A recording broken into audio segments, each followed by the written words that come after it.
Heading into the November election right now, there are three things the Biden administration is most worried about: jobs, inflation, and the true ramifications and cost of building the Great Reset.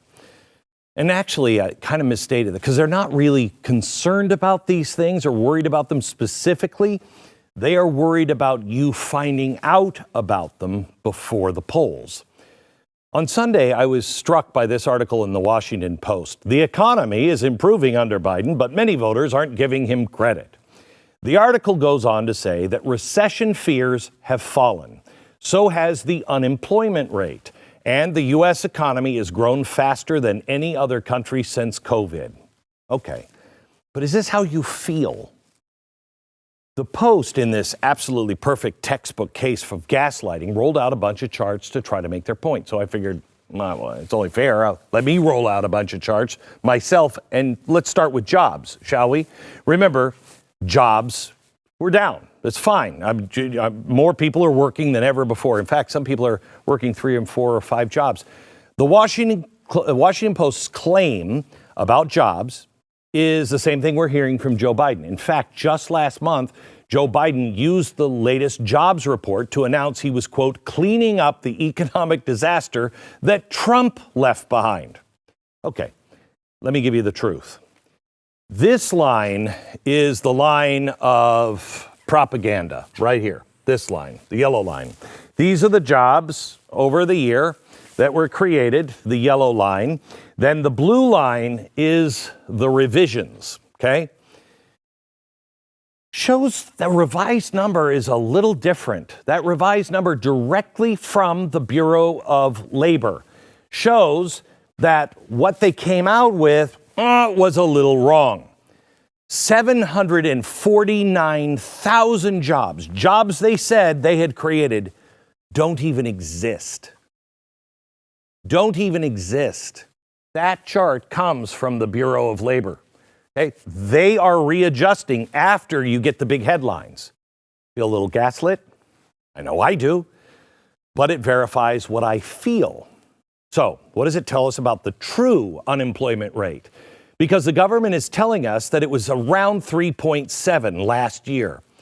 Well, the revised number, which they've been revising every single month, but you don't read about that, the numbers actually indicate that our unemployment rate is somewhere between 6.4 and 7.5.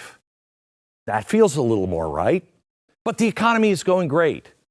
Well, actually, the economy was going great, but not for you and me. Remember, the fundamental goal of the Great Reset is for you to own nothing and be happy about it, including private businesses. Do you know that 2/3 of Wall Street gains last year were made by what's called the Magnificent Seven? What is the Magnificent Seven?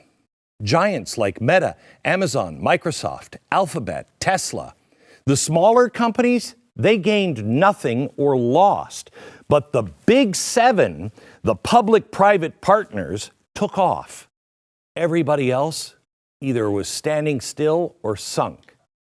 So let's move on with this amazing economy.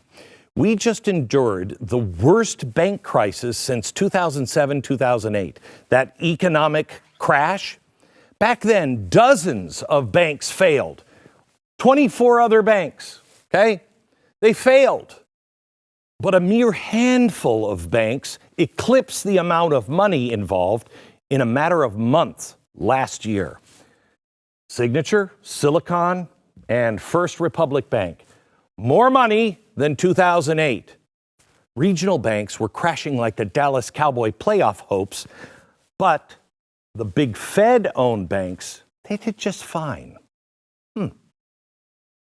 Oh, you will have control over nothing, including your finances, your business. Remember the socialist that Biden nominated for comptroller of the currency? She was actually from Russia. She believed that the U.S. banking system needed to be completely revamped and small banks would go away and only the Fed would be the grantor of loans. Sounds a little like Russia. That's why people in this audience, you, helped her get kicked out. She was nominated, but she was never confirmed. But sadly, it looks like the plan moved on without her. Look who's failing. Now, this one is big, and it was alluded to in the Washington Post article. 2023, the most widely anticipated recession in history. In fact, the probability was 44% with the people in the know. That they said 44% chance. Yes, I think we're going to. Okay. Now, let me just go back over all the recessions and the economic disasters that we have had, going back to the 60s. Okay, you have the 60s, then you have the recession. What was the mood of the country? About 30% of those who knew said, yeah, we're going to hit a recession. Boom, we did. Then you have the Jimmy Carter years. That was about 35%. Boom, into recession. Boom, into another recession. Then you had the end of the Reagan years. Boom. Here is 1997. You get all the way here. Let me show you.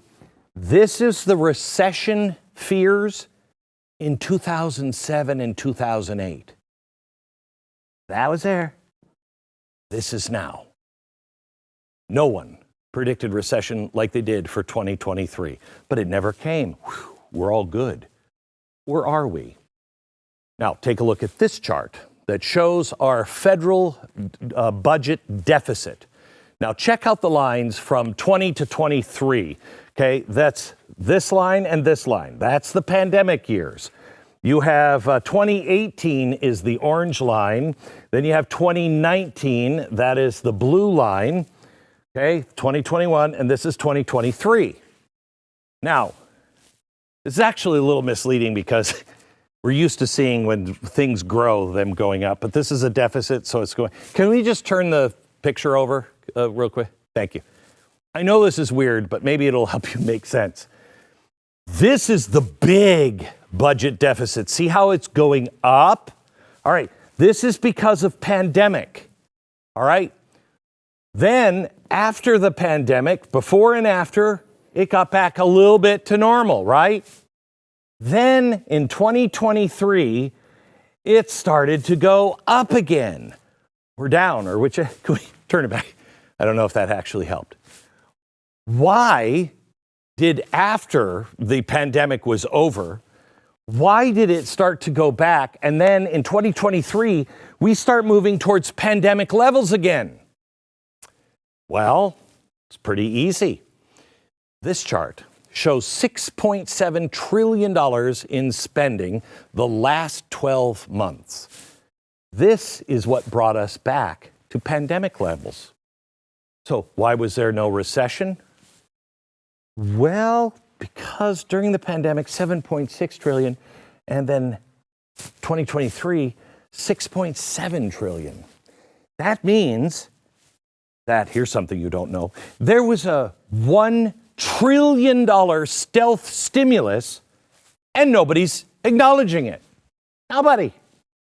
See, we're spending, look, this is how we're spending like crazy, and this is the chart of the interest, okay? We are now spending more money just on interest for our debt than anyone on the planet has ever paid in human history.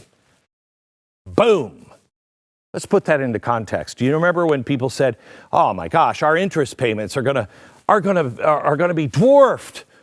They're going to dwarf the spending for the Defense Department. That's crazy. We have the most advanced and powerful military the world's ever known. United States spending a lot of money, but interest." The United States dwarfs the rest of the world in defense spending. It's not even remotely close. But let me show you. The blue line is our defense spending, over $800 billion every year right now. The red line is our interest on our loans, our debt. It's beginning to dwarf what we spend on the military. And this, notice the trajectory? That line's just going straight up. Okay. You won't hear any of this from the mainstream media. You definitely won't hear this from the Biden administration.